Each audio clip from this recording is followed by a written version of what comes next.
반갑습니다. 반갑습니다. 부자노동자입니다. 아크솔림 방지 대책 계속 가보겠습니다. 아크솔림을 방지하려면 첫 번째 직류용접을 피하고 교류용접을 사용하면 됩니다. 이게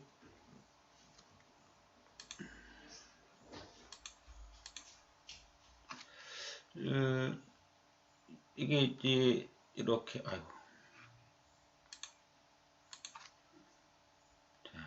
이렇게 홍가공이 되어 있죠. 홍가공이 되어 있고요.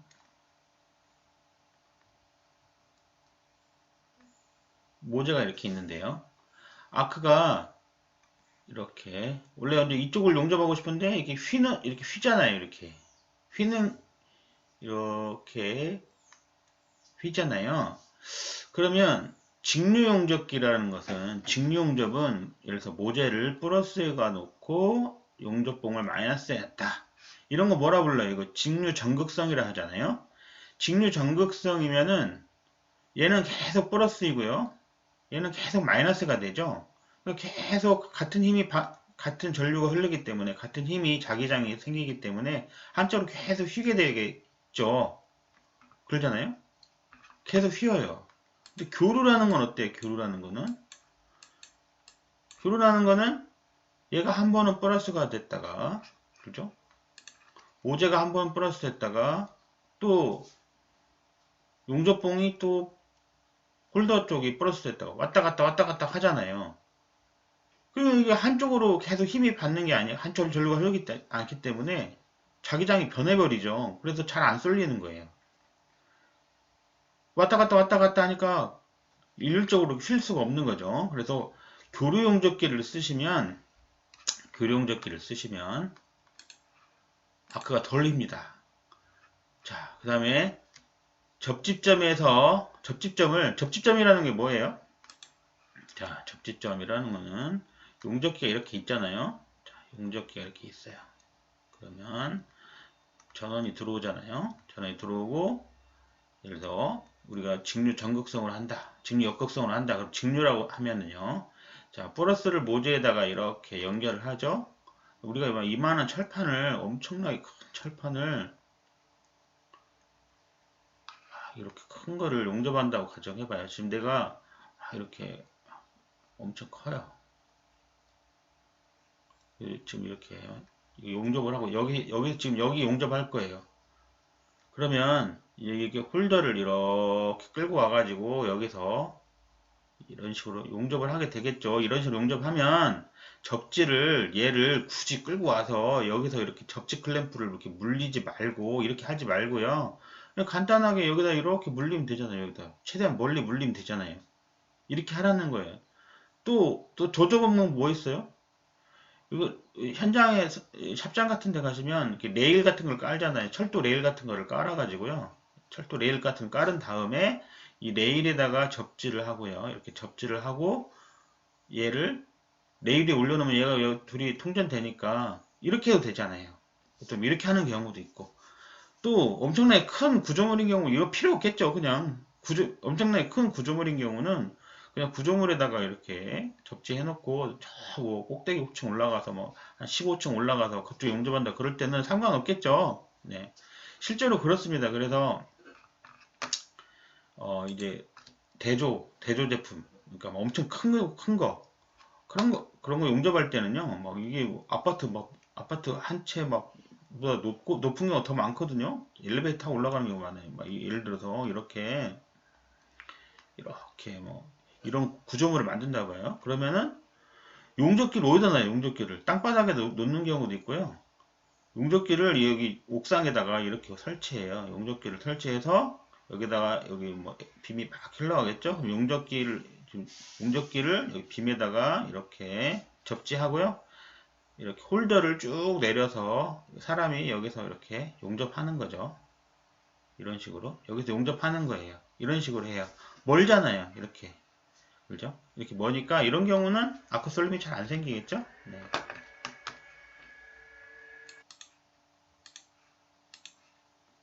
자, 세 번째는 짧은 아크를 사용한다. 이건 설명했었죠. 접지를 2개 이상 사용합니다. 접지를 한 개만 하지 말고요. 접지를 2개 이상 하면 자기장의 방향이 서로 상쇄돼서 아크 쏠림을 방지할 수가 있습니다. 용접 시작부와 끝단부에 엔드탭을 설치하면 됩니다. 엔드탭이란 게 뭐예요? 또 뭐 꼬리를 물고 새로운 게 나오죠. 아시는 분들은 뭐 다 아시겠고요.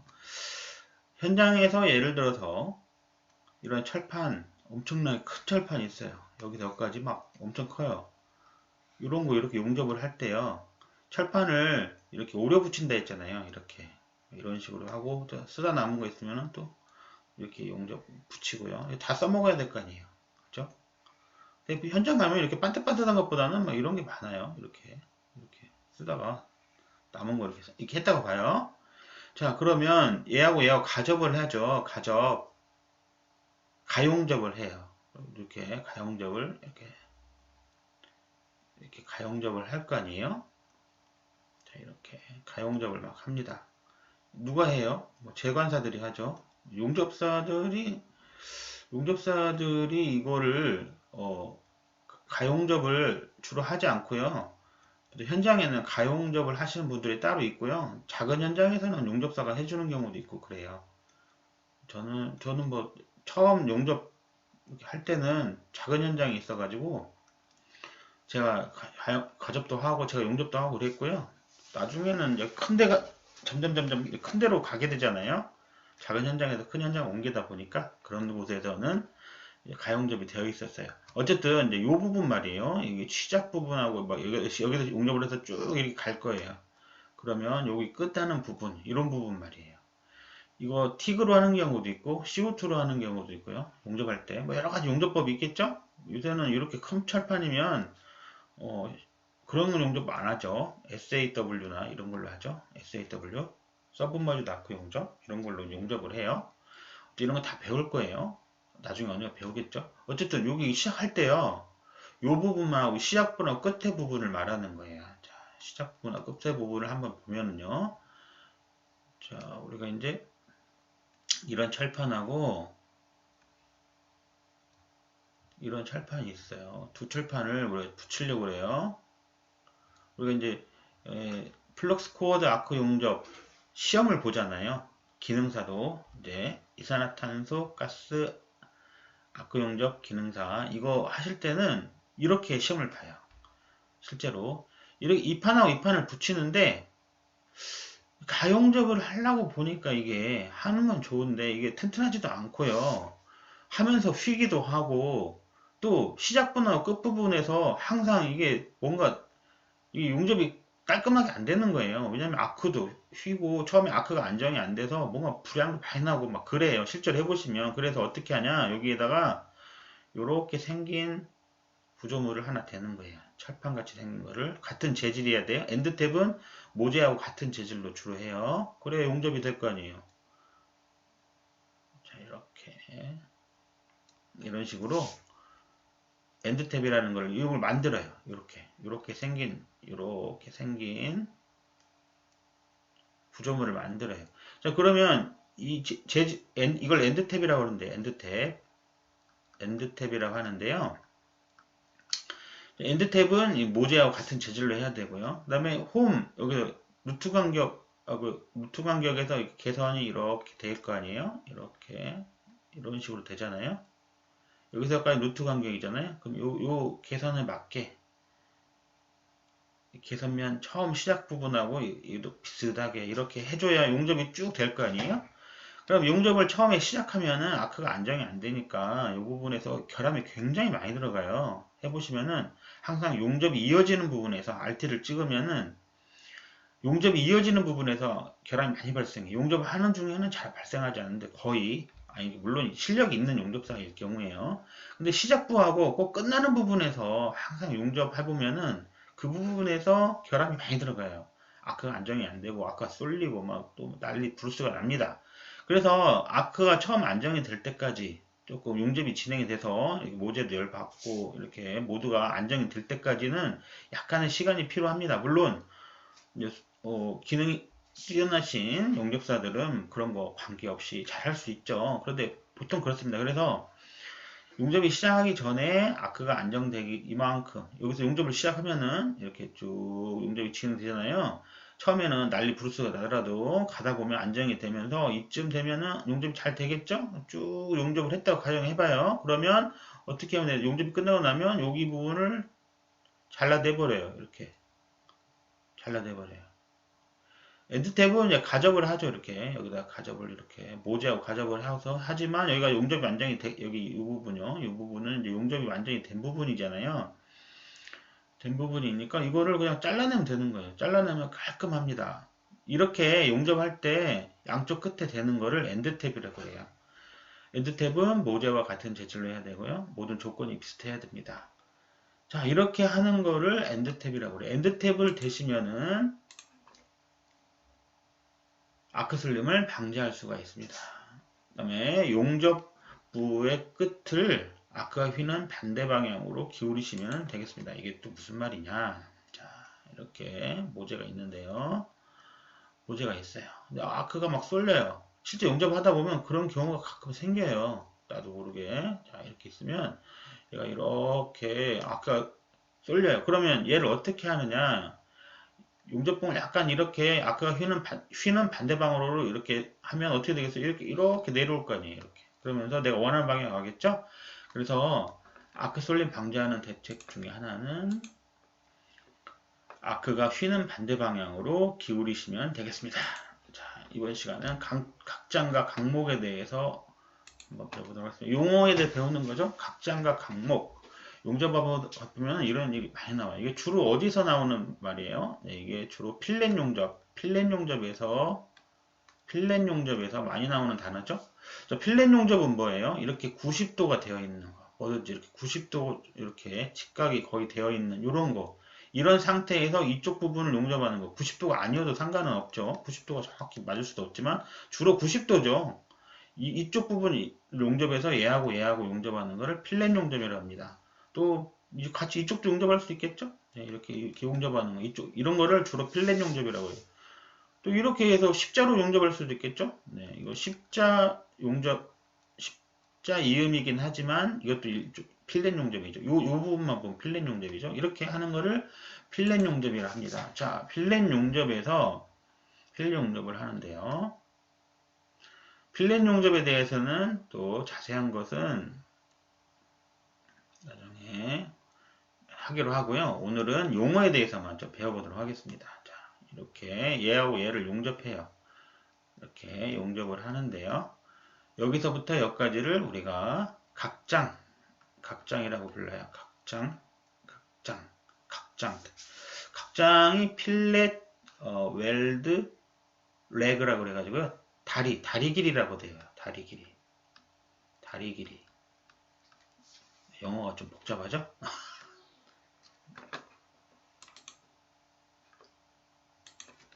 그리고 여기 용접 한 모재 가장 깊은 부분에서 여기 표면까지 용접되어 있는 표면까지 최단거리 직각이겠죠? 이렇게 최단거리까지 얘를 뭐라 부르냐? 얘를 각목이라고도 하고요. 우리가 목 두께 이렇게도 부릅니다. 목 두께 이렇게도 불러요. 용어로는 이게 필렛, 웰드, 스로트 이렇게 되겠네요. 그렇죠? 영어는 잊어버리시고요. 네. 각목, 목 두께, 각장, 다리 길이 뭐 이렇게 나옵니다. 자, 시험에도 이런 게 나오죠. 네, 시험에도 나오고요. 우리가 각목이라고도 하고 목 두께라고도 각장이라고 다리 길이라고도 해요. 시험에도 나오고요. 저도 이제 처음에 이렇게 이제 필렛 용접이라는 거는 검사가 있는 경우도 있어요. 검사가 없는 경우도 있는데 예를 한번 들어볼게요. 예를 들어 여기 이렇게 뭔가 필렛 이렇게 모지에다가 이거 긴 거 이렇게 모재가 있는데요. 이렇게 여기서 쭉 용접을 하는데 이제 여기하고 이렇게 용접을 하잖아요. 이렇게 쭉 용접을 이걸 필렛 용접이라고 하면 이렇게 직각으로 된 거예요. 이렇게 용접을 하는데요. 예, 이렇게 한번 쭉 용접하고 대부분의 필렛은 검사가 없는 경우가 대부분이에요. 엑스레이 검사 같은 거요. 나중에 또 다 배우겠지만요. 뭐 아시는 분도 있고 UT나 RT 같은 검사가 없는 경우도 있는 경우도 있어요. 예를 한번 들어볼게요. 예를 들어보면은 예서 이렇게 구조물을 만들어요. 지금 이거 엄청 커요. 아파트 한 3층 높이 된다고 생각해 보세요. 아파트 한 3층 높이 되는 건데 이 구조물인데 이 구조물을 만드는데 엄청 커요. 뭐 한 300톤 된다고 해봐요. 예를 들어서 300톤 되는데 여기다 뭐 방도 만들고 막 이렇게 막 했겠죠. 뭐 이렇게 막 했겠죠. 용접을 했겠죠. 그런데 이거 용접을 할 때 위보기가 생기잖아요. 용접을 하면 이렇게 막 이렇게 하면 뭔가 위보기가 생기잖아요. 그죠? 위보기를 하면 자세도 어렵고 용접도 잘 안 되고 이 검사 구간에 여기 검사 구간에서 용접이 잘 안 되는 경우가 허다합니다. 또 빼먹고 가는 경우도 굉장히 많고요. 또 속도가 엄청 느려요. 그럼 제일 좋은 방법은 뭐예요? 제일 좋은 방법. 이거 아래 보기로 바꾸면 되잖아요. 아래 보기가 하기 초잖아요. 그럼 얘를 어떻게 하면 될까? 얘를 굴리면 되잖아요. 옆으로 떼굴떼굴 굴리면은 아래 보기, 위 보기가 아래 보기로 바뀌잖아요. 그죠? 그러면 얘를 들어가지고 엎어야 될 거 아니에요. 누가 엎어요? 네, 이제 현장에 가시면은 이거 없는 크레인들이 있죠. 네, 그래서 여기다가 이렇게 러그를 답니다. 러그라고 해서 이렇게 이걸 달아요. 이걸 달아요. 러그를. 자, 그러면 그 부분만 한번 볼게요. 옆에서 보면은 이제 이렇게 해서 이걸 러그라고 하죠. 러그를 이렇게 붙여가지고 여기를 용접을 해요. 여기를 용접해서 여기다 후크 같은 거 이렇게 걸어가지고 물체를 들어 올려서 뒤집어 버리는 거죠. 뭐 하여튼 현장에 가시면 이런 거 자주 보게 돼요. 자, 옆에서 보면 이게 어떤 형태냐? 이렇게 되겠죠. 이렇게 돼 있는데 얘를 보통 검사가 있는 경우는 이렇게 만들어요. 지금 여기 이거 은선이라고 그러죠. 숨은선. 은선이라는 거는 보이지 않는 거를 그리는 거, 보이지 않는 선이지만 실제로 있는 거. 이걸 숨은선이라고 하죠. 제도 시간에 나중에 배울 거예요.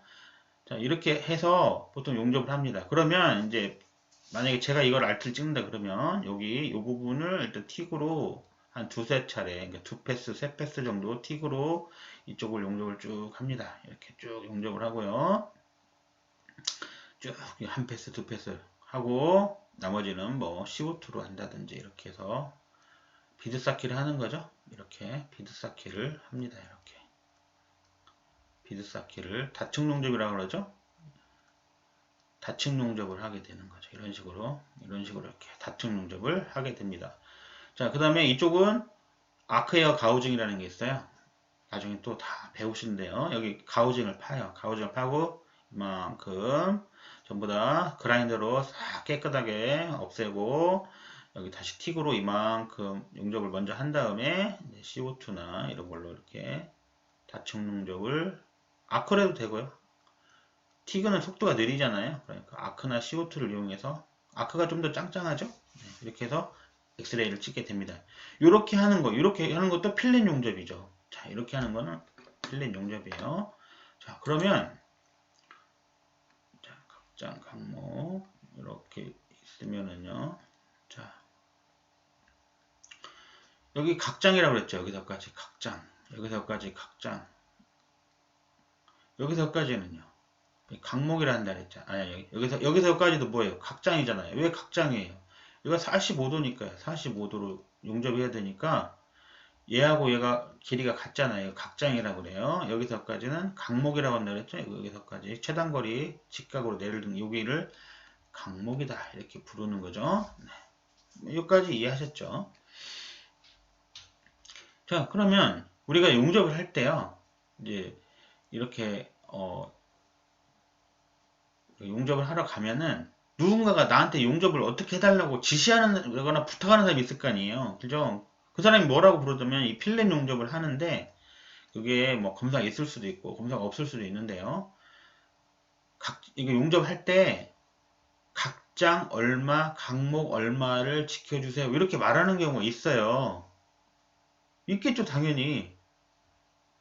누군가 계산했을 거 아니에요. 이제 산업기사 이상. 기사에서는 기능장 거의 안 나와요. 네, 기능장 거의 안 나오는데 이거를 계산하는 것도 나와요. 아침에 출근을 해서 반장님이 예를 드는 거예요. 반장님이 야 각장 10mm로 해주라 이렇게 말했다고 가정해봐요. 야 오늘 필렛 어디까지 하잖아. 그 10mm 각장 10mm 해주라 이렇게 말하면 그게 뭘 의미하느냐 이거죠. 뭐 말을 알아야 용접을 할 거 아니에요. 이거 틀리면 어떻게 해요? 일자를 잃겠죠. 지 마음대로 할 것 같으면 혼자 해야 되잖아요. 그죠? 네. 어쨌든 여기서 여기까지를 10mm를 해달라는 거예요. 10mm를. 자 그러면 이거를 10mm인지 어떻게 재요? 여기다 뭐 자를 대서 재야 되나요? 글쎄요. 어떻게 재요? 각장 게이지라는 게 있어요. 게이지가 있습니다. 어떻게 생겼냐면은 이렇게 생겼어요. 이렇게 해가지고 이렇게 있으면은요. 이렇게 딱 되는 거예요. 이런 식으로 해서 여기 눈금이 써 있어요. 이렇게 이런 식으로 돼 있고요. 눈금이 써 있고 이런 식으로 돼 있어 가지고 여기 이거 왔다 갔다 할 수 있는 거죠. 이렇게 슬라이드 할 때 이렇게 해가지고 각장 게이지가 있어요. 이런 거 팔아요. 각장 게이지로 재면 되겠죠? 각장 게이지로 재면 돼요. 또 쉬운 방법도 있어요. 더 쉬운 방법. 그렇게 안 하고 이런 거 필요 없이 현장에서는 물론 눈이 보배죠. 눈으로 보면 알 수도 있고요. 그렇잖아요. 또 그냥 저 같은 경우는 뭐 이렇게도 해요. 아주 간단한 방법이요. 뭐냐면 우리가 이제 티그 용접을 한다. 그러면 와이어가 와이어가 2.4파이자도 있고 3.2 있고 막 그러잖아요. 2.4는 그럼 2.4로 용접한다. 그러면 몇 개 돼요? 한 4개 이렇게 놔서 4개가 들어가면 여기서까지 10mm잖아요. 여기서까지 10mm. 이런 식으로 확인할 수 있겠죠? 10mm보단 여기서까지 10mm 되려면 이거 4개면 5개는 들어가야 되겠네. 그렇죠? 이런 식으로 또 피부과학 용접봉 심성 같은 경우는 3.2짜리 용접했다. 그러면 3.2면 한 3, 4개 들어가면 되겠죠? 뭐 이런 식으로 하는 거죠. 자세한 거는 현장 가서 이제 해보시고요. 게이지를 쓰시는 게 가장 좋겠죠?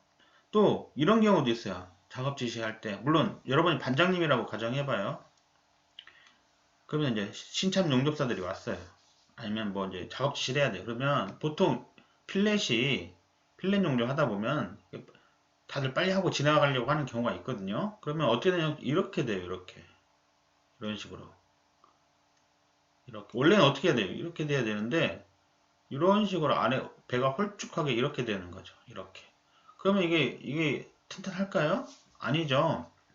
자, 여기서 여기까지 거리를 뭐라 부른다 그랬죠? 강목이라고 한다 했잖아요. 그래서 강목을 얼마 해주세요. 아니면은 뭐 필렛 용접 하는데 강목이 나오게 해주세요. 강목을 원위치, 아니 원 치수대로 해주세요. 이렇게 지시할 수 있다는 거죠. 그죠? 강목 또는 목 두께 이렇게 말하고요. 여기서까지는 다리 길이, 각장 이렇게도 불러요. 영어로는 잘 안 해요. 현장에서. 자, 여기까지는 이해 가셨죠? 네. 그래서 자 그러면 시험에는 뭐가 나오느냐? 뭐 이런 것들이 나오지만 시험에서는 주로 나오는 게 각장과 강목의 어떤 관계가 있는가? 요게 많이 나온다고요. 자, 여기서 여기까지를 뭐라 부른다 그랬죠? 각장이라고 한다 그랬죠? 각장. 이쪽은 여기서 여기까지는 이것도 각장이에요. 각장. 그러면 우리가 요 삼각형만 한번 볼게요. 요 삼각형 있잖아요. 요 삼각형만 한번 볼게요. 자, 삼각형 있으면은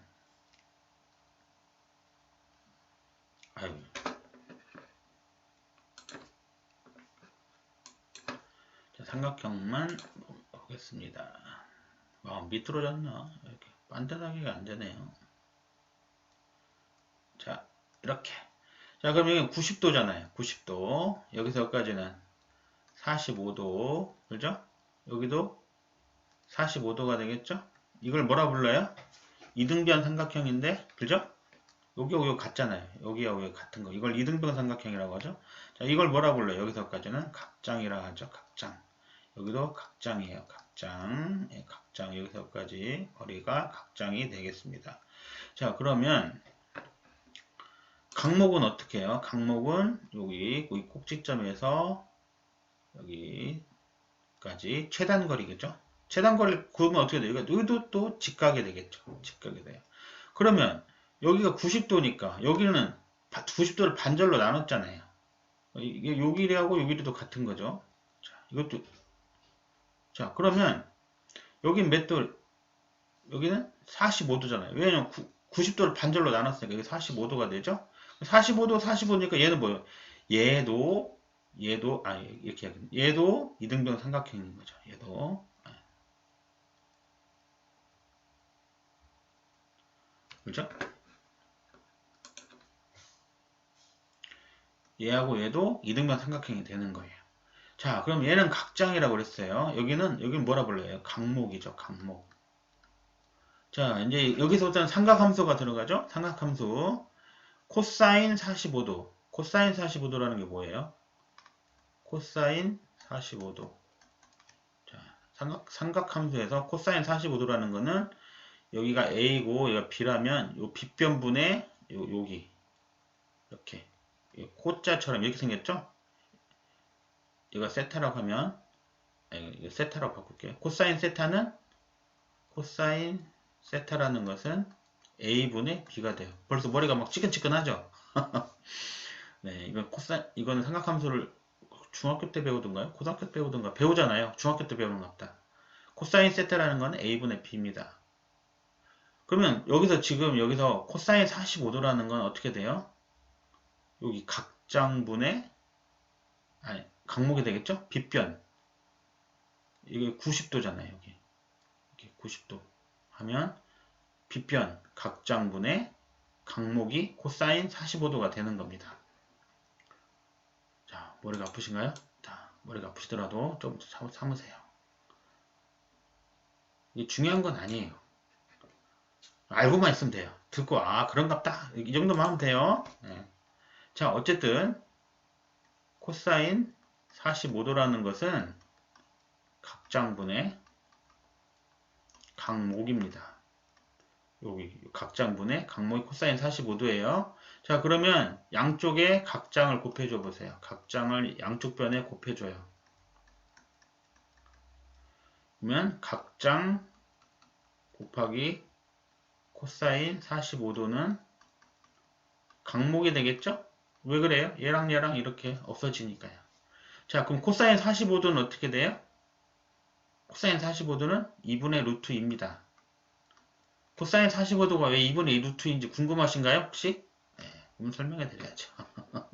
코사인 45도. 자, 그럼 코사인 45도가 되게 한번 그려볼까요? 이렇게. 자, 이거 직각이고요. 얘가 45도예요. 또 45도입니다. 그러면 얘가 1이고 여기가 1이잖아요. 같으니까. 그죠? 그럼 여기는 얼마예요? 피타고라스 정리죠? 피타고라스 정리에 의해서 여기를 A라 하면은 A의 제곱은 1의 제곱 더하기 1의 제곱이 되겠죠?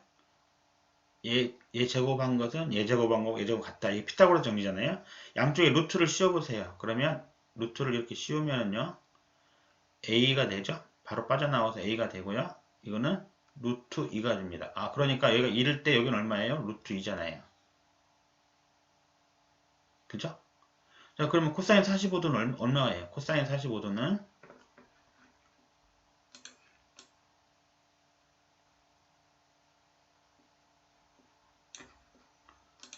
자, 코사인 45도는 루트 2분의 1이 되겠죠? 여기가 1이니까요. 이게 빗변분의 여기 이 코사인 45도란 말이에요. 그럼 양쪽 밑변하고 윗변에 루트 2를 곱해줘 보세요. 그러면 이거 어떻게 돼요? 2분의 루트 2죠? 이렇게 이거 유리화라고 하던가요? 2분의 루트 2예요. 이 루트 2는 얼마예요? 1.4 얼마 하잖아요. 그러니까 코사인 45도는 대략 2분의 1.4 정도 됩니다. 이거 계산해보세요. 그럼 얼마 나와요? 0.7이 되죠. 자, 그러면 여기 1이 다시 넘어가 봐요. 각장 곱하기 코사인 45도는 각목이에요. 그러니까 각장 곱하기 0.7을 하면 각목이 되는 거죠. 그러니까 각목은 정확히 얼마큼 되는 거예요? 각 장에 0.7 곱한 것만큼 되는 거죠. 예를 한번 들어볼게요. 각 장이 10이에요. 그럼 각목 얼마예요? 7이잖아요. 7. 0.7 곱하니까. 그러니까 반장님이 또 여러분이 반장님이라면 야 각장 10mm 지켜주라 이렇게 말했으면 각목을 얼마에 하라는 거예요? 말 안 해도 7mm로 해달라는 거예요. 그러니까 이 시험에 나오겠죠? 각장 10mm일 때 각목은 얼마가 적당한가요? 이렇게 나오면 얼마예요? 0.7만 곱하면 되는 거예요. 자, 각장과 각목에 대해서 같이 한번 알아봤습니다. 감사합니다.